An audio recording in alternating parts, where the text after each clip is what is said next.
It only takes one look to understand who reigns over the underwater world of the ocean. Whether it's the open sea or coral reefs, sharks have found an answer for every challenge.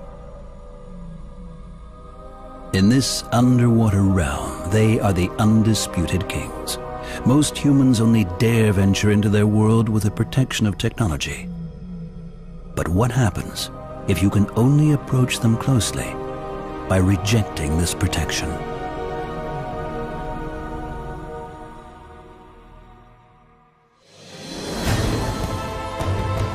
Adventure Ocean Quest. An encounter with a world under the waves.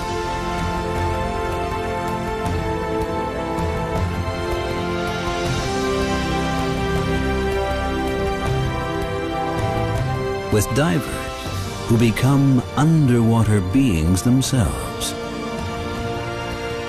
They work together with scientists on all the world's oceans.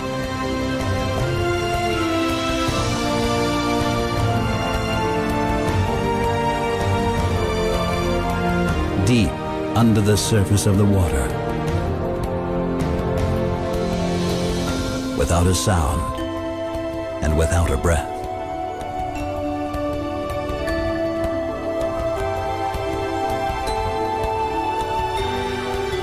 Adventure in the depths of the sea, the likes of which has never been seen before. The South Pacific, a world of open sea dotted with small islands. This is the starting point for an extraordinary expedition into the world of one of the most bizarre and mysterious shark species, the great hammerhead. Their aim is to get closer than ever before to this mighty ocean predator, without the help of any technology. It is a journey into a different world.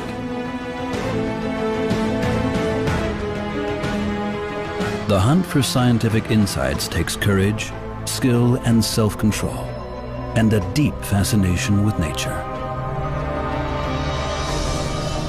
In Polynesia, the great hammerhead, it's the king of the sharks. I think they were right. The old Polynesian have seen this creature for probably 3,000 or 4,000 years.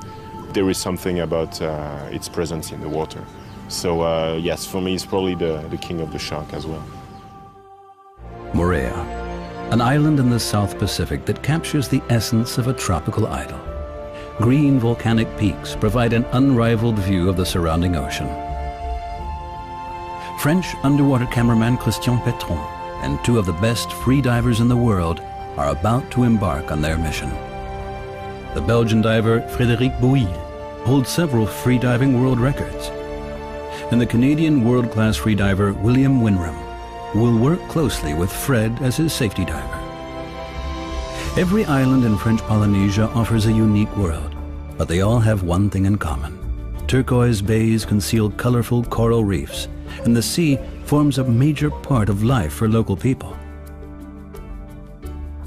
Moorea is the base of the French Oceanographic Institute CRIOB, where the shark specialist Johan Moorea conducts his research.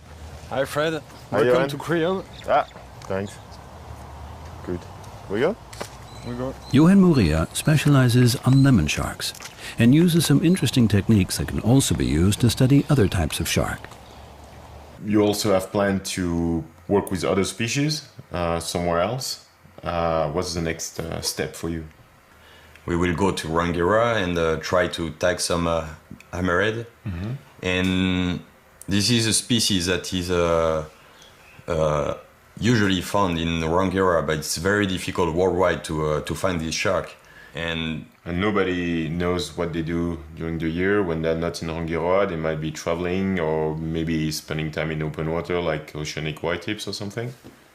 Yeah, we only know that we can see some individuals coming to Rangiora, and but we don't know where they are going. So there is two kind of techniques we can use there because we don't know what they do. We can put some acoustic tags with a receiver for the resident sharks, to see if it's resident shark. Mm-hmm. Okay. And we can also put some satellite tags, and if they migrate, we will be able to know where they are going. This shark, the great hammerhead, is quite a shy species, so that's why we need your help to tag it, because you don't do bubbles, and you will be able to go closer to the shark, and it will be easier for us to tag it. I'm quite happy to be here again and try to do that. Rangiroa lies 250 kilometers to the northeast of Tahiti, and with its 80 kilometers length and up to 32 kilometers wide, it is one of the 4 biggest atolls on Earth. Its name translates as endless sky, a reflection of its big skies and open spaces.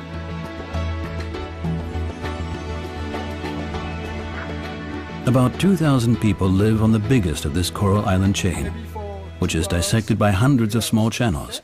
This is where the ebb and flow of the tides supplies a multitude of food, and most of the underwater life congregates.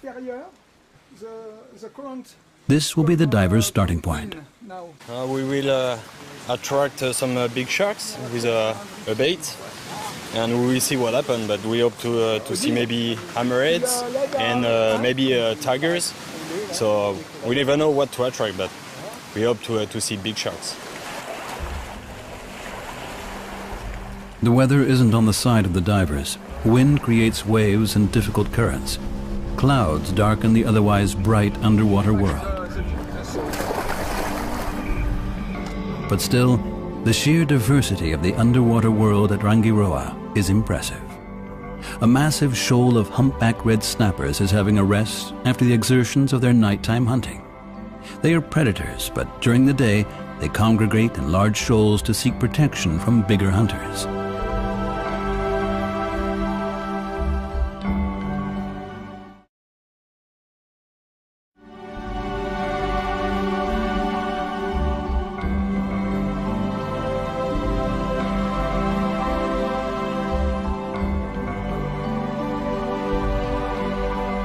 The reef is teeming with wildlife.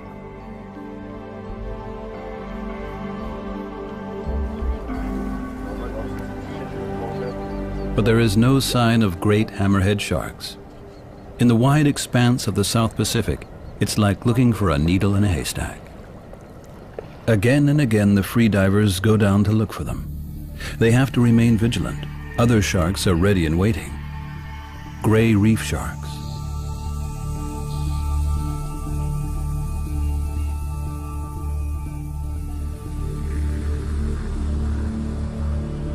They often congregate in the channels between the islands.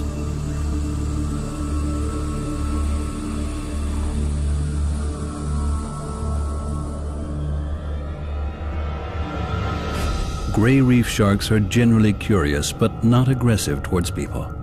And in contrast to many types of shark, they are still relatively common. They make a nice photo opportunity for Will.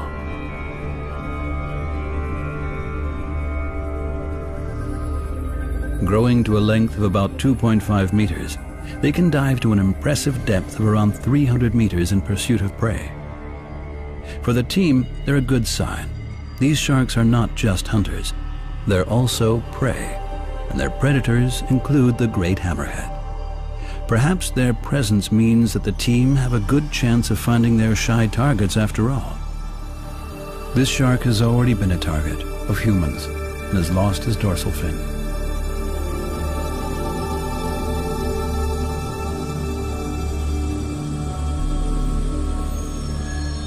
Although Fred and Will are surrounded by sharks, they remain calm. Their controlled movements and noiseless presence means the sharks are relaxed and allow them to stay nearby.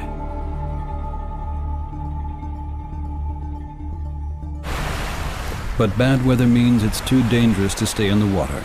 The storm is brewing, and the expedition abruptly has to abandon their search. Today, not a lot of light, very rainy, but you see it's really messy. That's the lagoon of Rangiroa, and you see the lagoon is like a rough sea, which is not common. And it's bad weather. The boats have to be secured. Although this is the rainy season, the constant bad weather is very unusual. One low-pressure system follows the next. Bad underwater visibility makes the search for the hammerheads even more difficult. And the rough waves would make it impossible for the divers to return to the boat.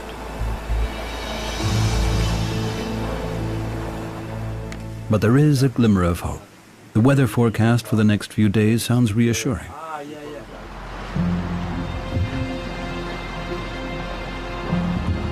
Perhaps they're in luck.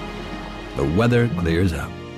The team is up early to get ready for their outing. Carefully, they load the expensive camera and scientific equipment.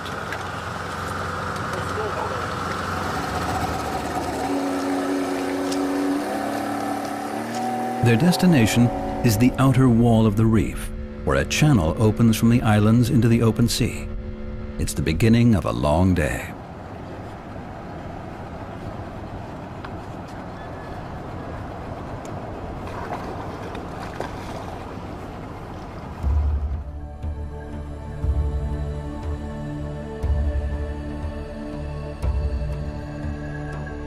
The marine biologists usually have to contend with a serious disadvantage during their efforts to observe the animals underwater. Their diving equipment is noisy and can be heard from far away. It is disruptive and frightening for the animals.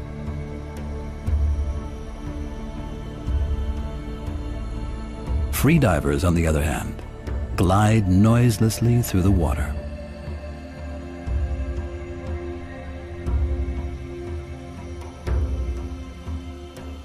Years of training allow them to stay even at greater depths for minutes at a time. It makes them perfect underwater naturalists. Without any technical aids, they search for the shy hammerheads and manage to get close to them. They're not perceived as a threat. And here he is, the king of the Polynesian sharks.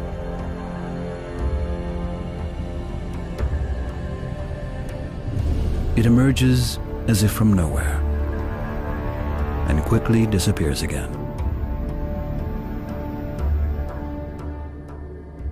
But at least the divers now know that this is a good spot to place their receivers. These will serve to register signals emitted by the transmitters that they hope to attach to the sharks.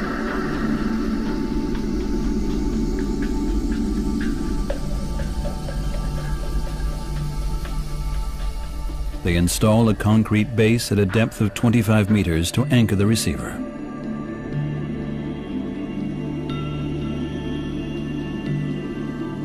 An eagle ray approaches. They are one of the main prey species for the hammerheads. Perhaps this too is a good sign. Fred also finds a hawksbill turtle nearby. They are now critically endangered and a very rare find. Marine turtles are still hunted for their meat and shells and threatened with extinction.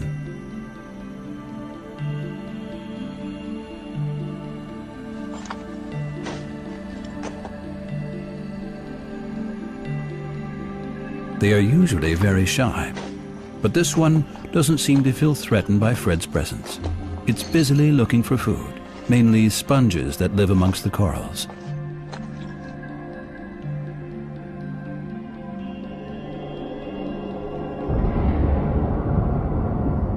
While the scientists install the receivers at different locations around the reef, Fred continues his search for the hammerheads.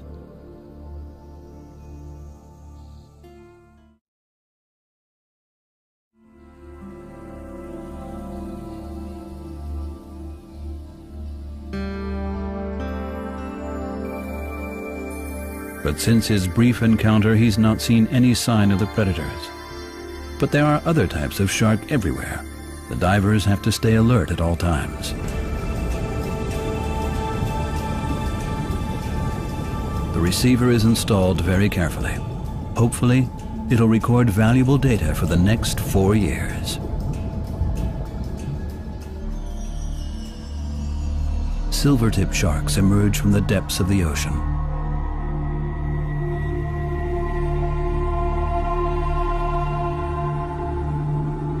It's certainly a lot easier to observe these sharks, since they are very curious and approach the divers. They want to find out if it might be worth launching an attack. and they invest a lot of time to weigh up the situation.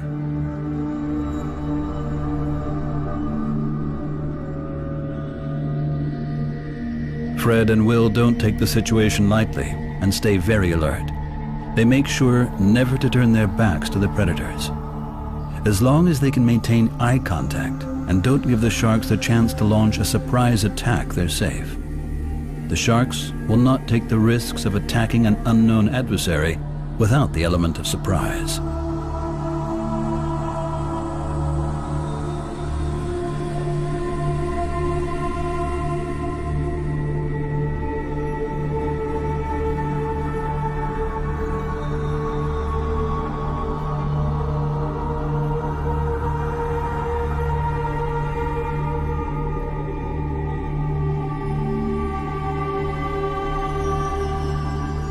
While the gray reef sharks always stay near the coral atoll, these bigger silvertip sharks often venture further into the open sea.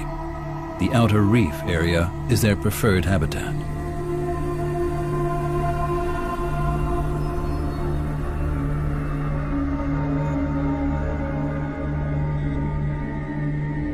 They're not known to be aggressive towards humans, but down here, nothing can be taken for granted. The sharks do keep a very wary eye on Fred and Will.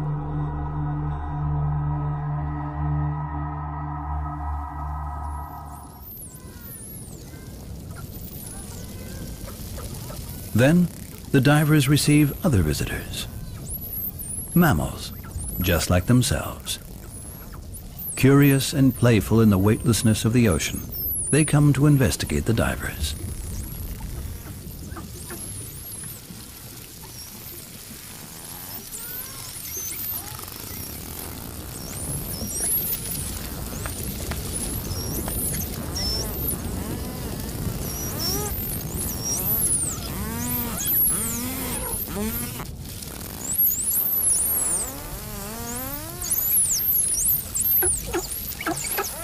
Dolphins are essentially perfectly adapted free divers.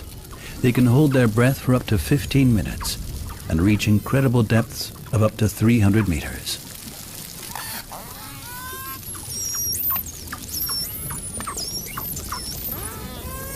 The dolphins of Rangiroa have been used to people for a very long time. They are inquisitive and keep only a very small safety distance to the divers.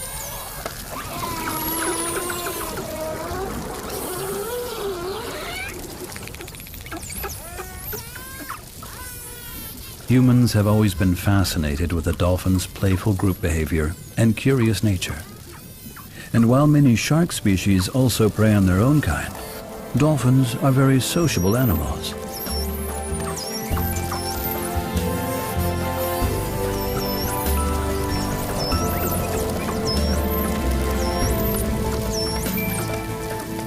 These highly developed and successful predators don't spend all day in pursuit of prey.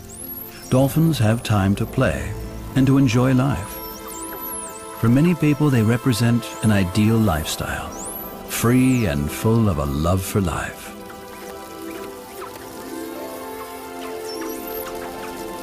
They decide how long they want to spend with people.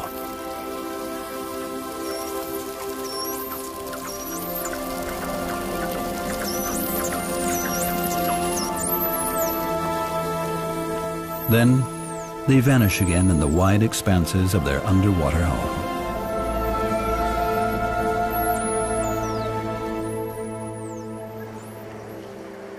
It's been a gripping dive, but the mission to meet great hammerhead sharks face to face was disappointing. At present, there is a lot of eagle ray in the pass. That is one of the favorite prey of the great hammerhead.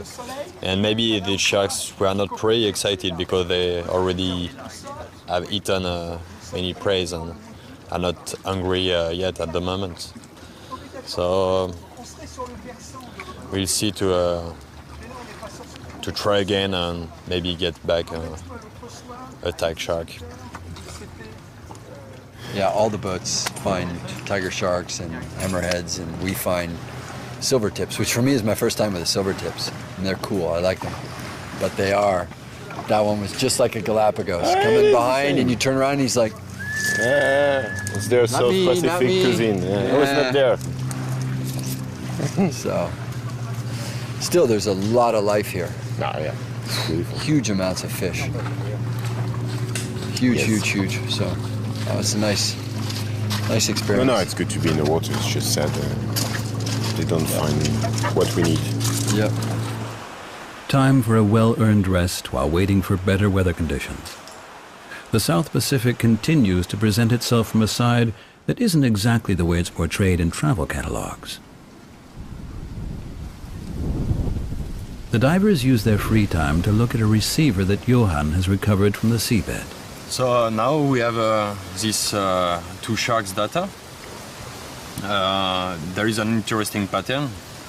So that would be really interesting to tag more sharks to see what happened, and to see if they all have this behavior, because at this point we had only 2 sharks.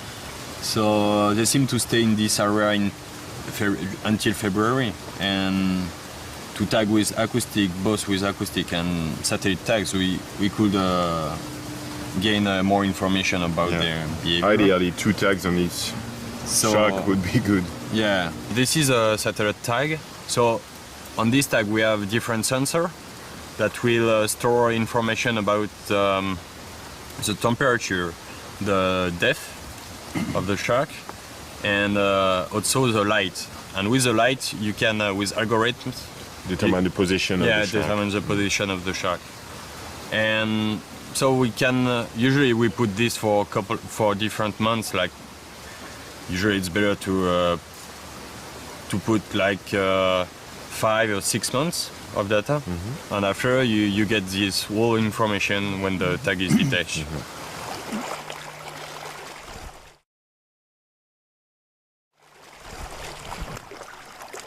The hammerhead is a big pelagic shark that navigates a lot, and when you find him, or I would say more when he finds you, you have like 30 seconds to react, because it's a very shy animal, and it's just doing 1 or 2 turns, check you out, and then he leaves and disappears in the blue. And sometimes you wait for 2.5 hours to have 20 or 30 seconds of possible encounter. So within these 30 seconds you have to do your dive, approach him without scaring him, and find the right spot for the tag, so it's not easy. And here we struggle a lot. We did a lot of dive, a lot of days in the water, the same place, waiting for him. And so we are really curious to see where that shark went, because they are very strong swimmers, so they might do thousands of kilometers. We have no idea. So it would be really cool to have the data from the tag and see where the animal went. But Johan has to return to his base in Moorea on the next available flight. The search for the great hammerhead sharks has to be put on hold, because his ongoing lemon shark research cannot wait any longer.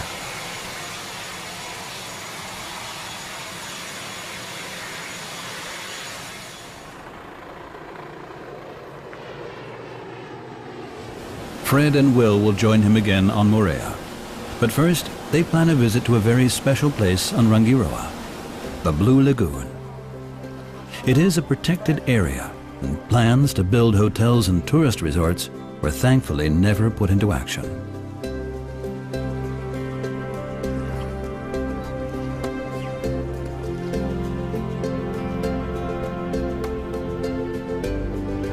The palm trees on the beaches are home to a rich variety of bird species.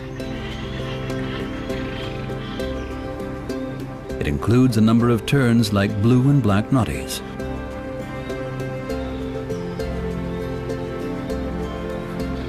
Even the violet lorikeet, which has vanished from the majority of South Pacific islands, still survives here.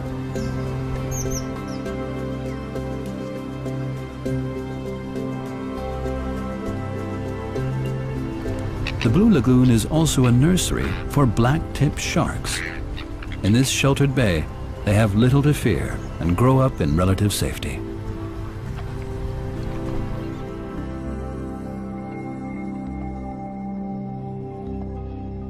Although some adults have been measured at 2 meters, black-tip sharks generally only grow to about 1.5 meters and weigh about 18 kilos.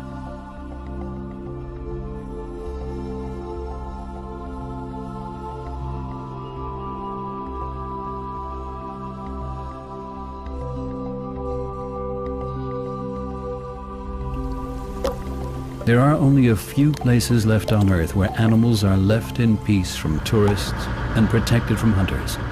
The Blue Lagoon of Rangiroa is one of them.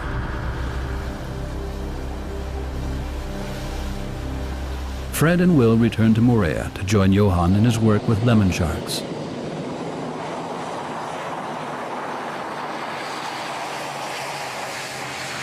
Just like the Blue Lagoon of Rangiroa, there are special places on Moorea where young lemon sharks grow up in peace. Yeah, it's blessing good. Great. Okay, let's go. Let's go. Johan puts out nets to examine the young sharks in more detail.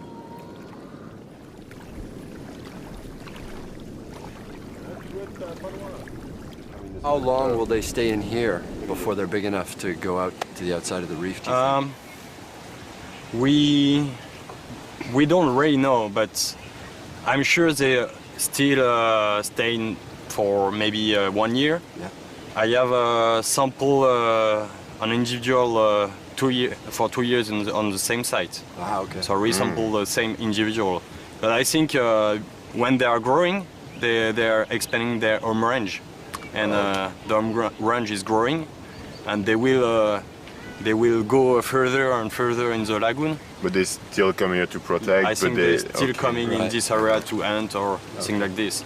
And after the first lemon sharks we saw outside the reef is about 2 meters. So I think they are using the lagoon to grow until 2 meters, and after they can start to come back to go on the Outside of the reef. outside of the reef.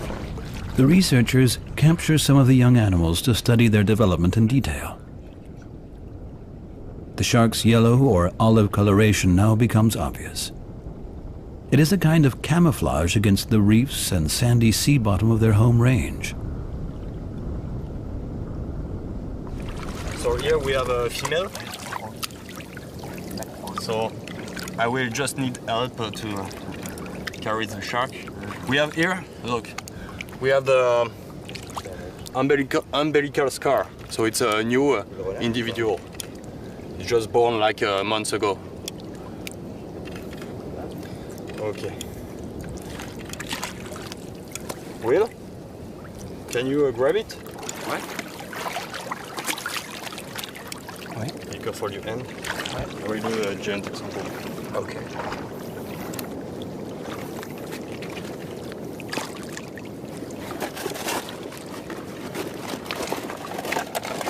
Beautiful little creatures, huh? So you want to measure the tail? Yeah, the whole body. Yeah.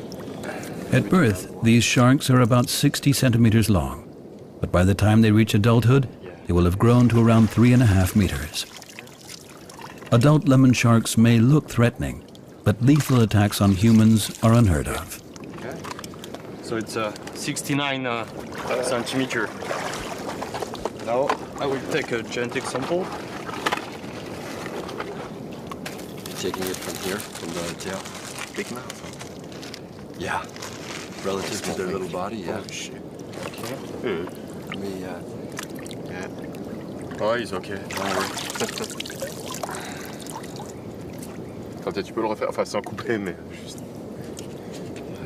I put the sample in alcohol for future genetic analysis, so to extract DNA, so it can just take it for a long time. okay. Okay. We can let him it go. Yeah, yeah. Yeah. Okay. On y va, mon ami. That's what you want to.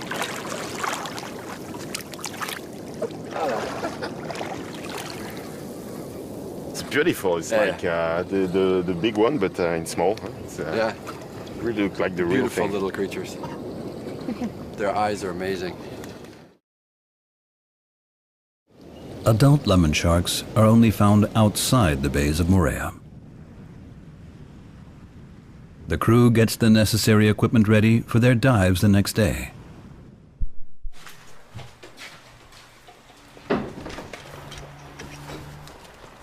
Freedivers don't need much equipment, but their special carbon fiber flippers allow them maximum maneuverability with minimum effort.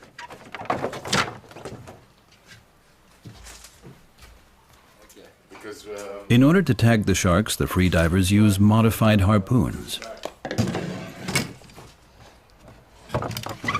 Johan will have to use conventional diving equipment, complete with air tanks.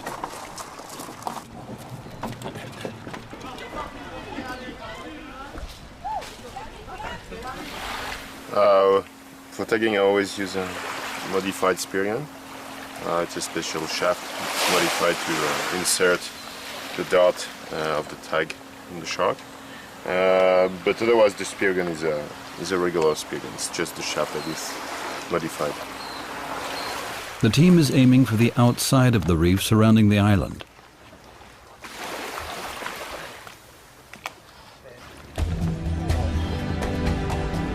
The scientists want to pass through a channel in the reef and target a spot where they've repeatedly come across lemon sharks in the past.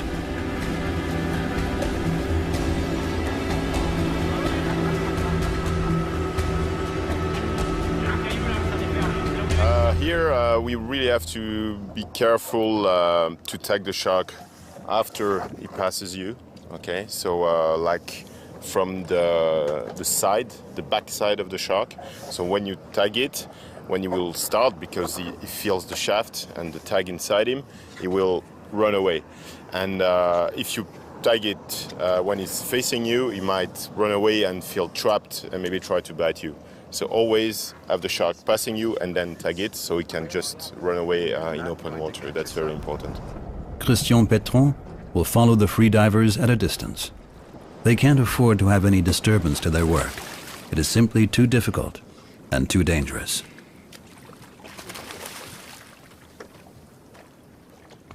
It's much easier to tag sharks without any bubbles from the tanks, diving tanks, and so that they can't disturb the sharks and going closer to the sharks and tag in the good way.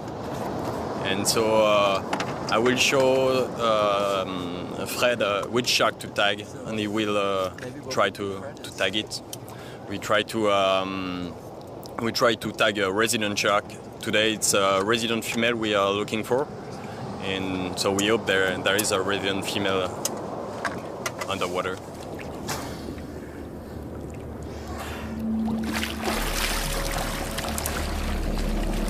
Lemon sharks are impressive animals. They're among the biggest sharks in the ocean.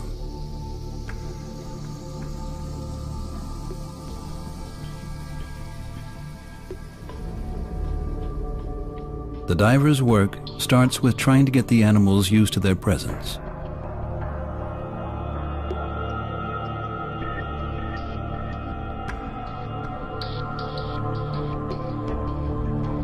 Lemon sharks have very few natural enemies. The only threat comes from a select few other shark species, or chillingly, their own kind.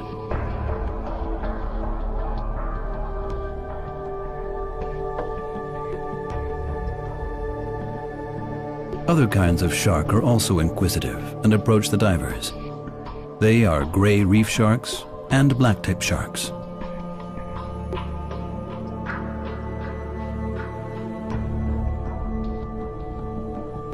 Lemon sharks tend to hunt all sorts of fish, including smaller sharks and even juveniles of their own kind.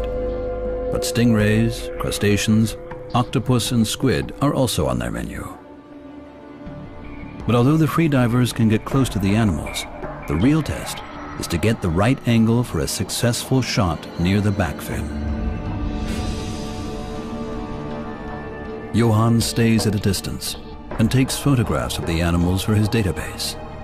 Fred is a very experienced fish tagger. His calm patience ensures that the animals aren't nervous.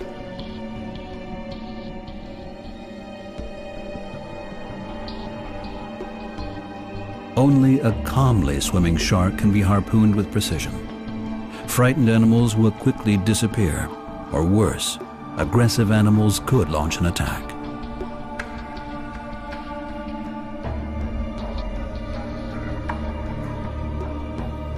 Since shark skin is unusually tough, the harpoon has to be fired from point-blank range to penetrate it. It is quite a tall order.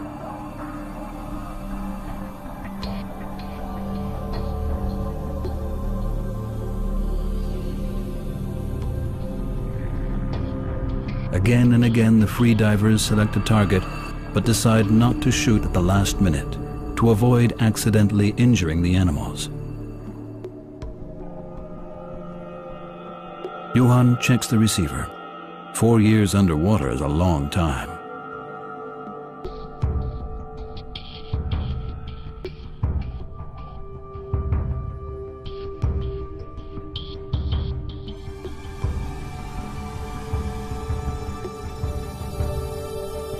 Fred finally decides to shoot.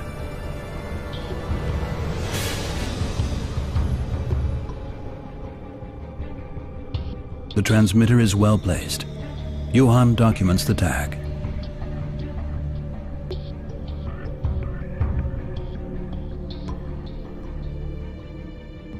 Fred has reloaded the harpoon and is ready for another attempt.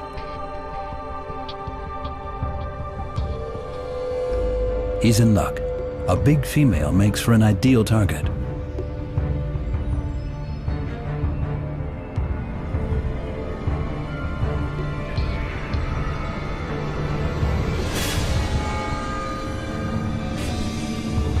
This transmitter is also secure and well placed.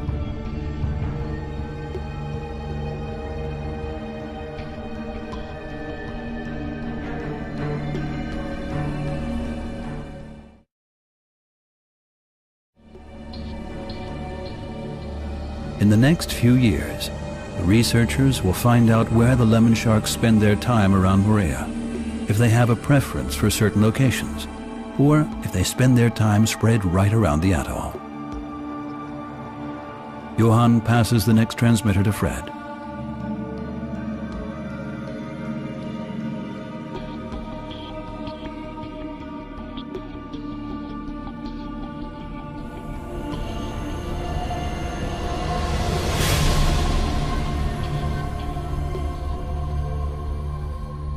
The mission is complete. It's been an all-round success.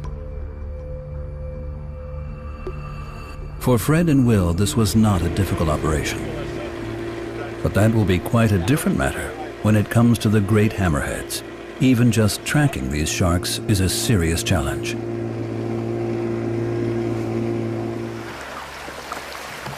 They return to base. Once again, the divers have witnessed the distinctive sets of behavior that different types of shark have developed. And each individual shark has its own personality. It doesn't do them justice just to distinguish between more or less aggressive animals. Here, during that trip, I can say I met the grumpy lemon shark, because these guys are really grumpy. They're like old men, always a bit frustrated and trying to get a bite, and you never know exactly what they think. But at the end, you see they are just like other sharks, and beautiful creatures and fragile that we have to try to protect. But they are very grumpy. The team returns to Rangiroa one last time. Divers there have come across some great hammerheads and contacted Johan. They're spotted more often at this atoll than anywhere else, probably because their main prey, the gray reef sharks and rays, is available in large numbers. Johan spends the remains of the day to prepare the satellite tags. Without this revolutionary technology, scientists would have practically no chance to track the movements of underwater creatures. Amongst other details, Johan programs the tags with the positioning data at the beginning of the expedition. He also predetermines the amount of time the tag should remain in place before it is released. But he remains skeptical. So everything is ready, and we will see to get a shark to tag. The hope to finally get an insight into the secret lives of the great hammerheads depends on the small satellite transmitter. But it can only serve its purpose if the freedivers actually manage to tag a shark. Everyone is apprehensive.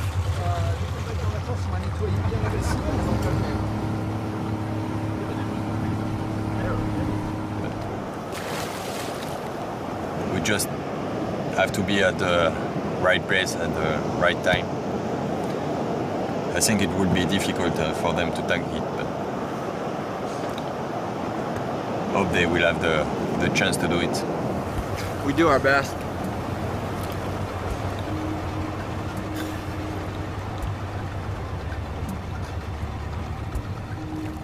The job isn't any easier for the cameramen. They're not allowed to interrupt the work of the researchers. Yet, they are out to get the most sensational pictures of these rare animals. It is almost an impossible task.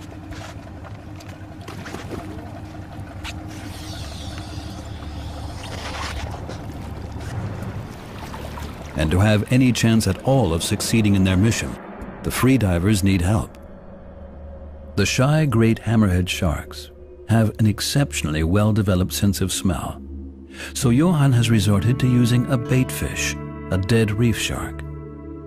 Its scent will be carried on the ocean currents over many kilometers.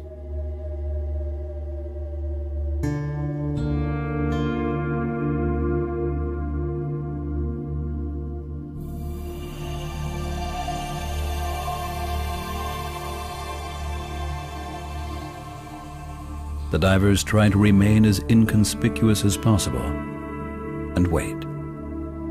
Then, in the distance, they spot the contours of a great hammerhead shark.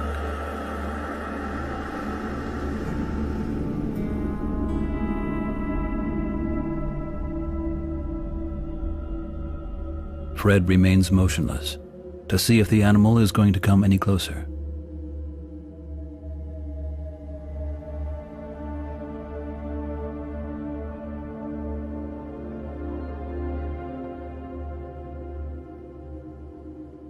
But the scent has also attracted a tiger shark, one of the most dangerous sharks for a human being in the water. And this one is not at all shy.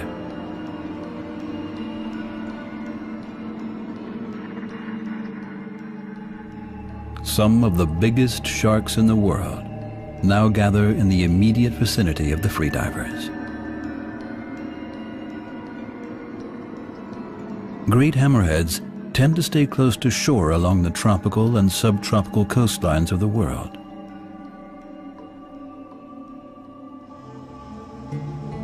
A fully grown hammerhead can reach between 3 and 6 meters and weighs up to 500 kilos. They're amongst the most impressive creatures in the ocean. But science still has no concrete answer to the question of why these sharks have such a bizarre head shape. The researchers want to find out what advantages the hammerhead sharks get from this strange adaptation.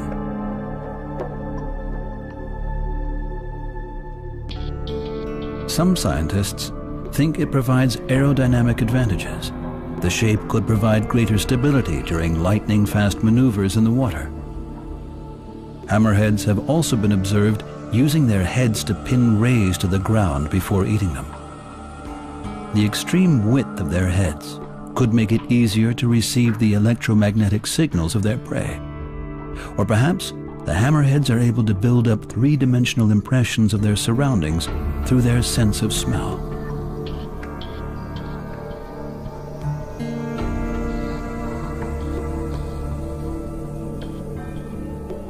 But all of these theories have yet to be confirmed.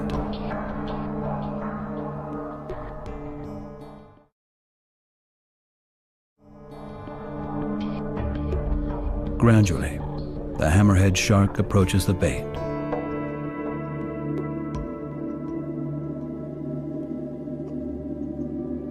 But the tiger shark is also still nearby.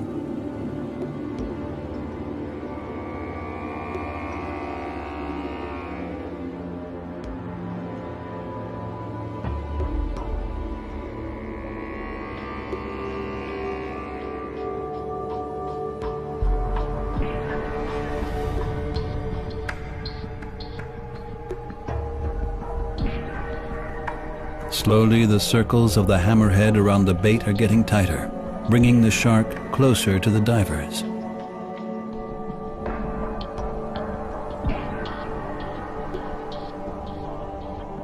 The freedivers finally have the chance to take some photographs for Johan's catalog.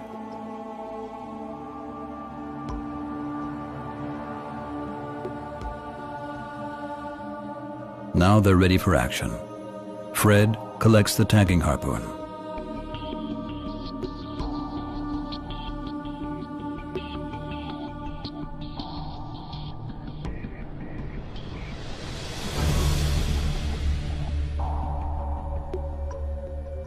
A second hammerhead shows up. It's a great sign. Perhaps the divers will finally be in luck. The animals seem to be gaining in confidence around the divers.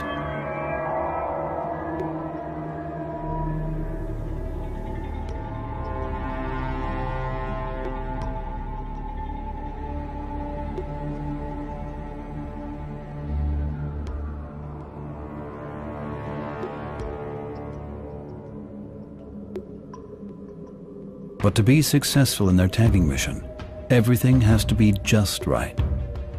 This will be far more difficult than tagging the lemon sharks. The best time to approach is when the shark is busy tucking into the bait. Fred approaches directly above the shark.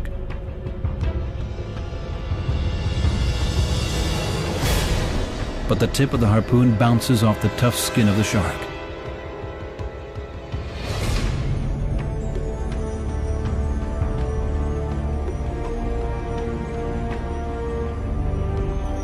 Will tries a different strategy. He stays on the seabed until he spots a chance to shoot.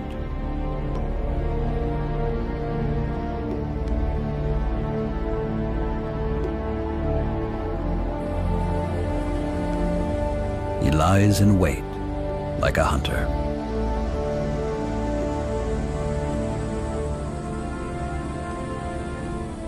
And the chance arrives. The shark passes him at close range.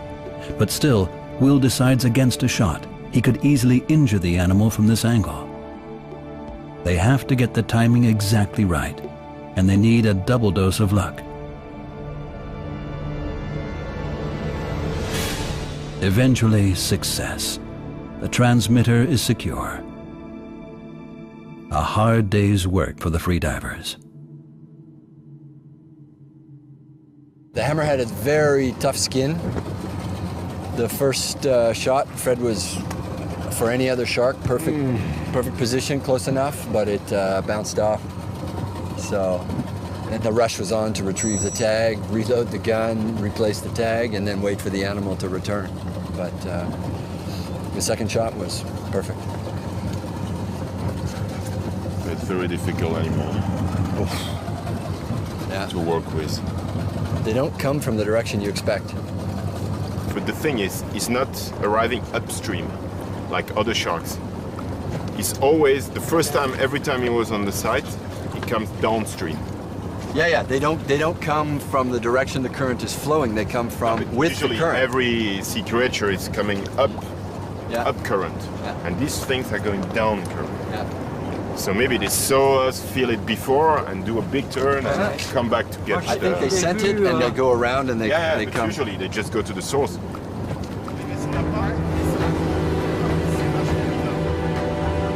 The dive team has completed their work, but this is only the beginning for the scientists.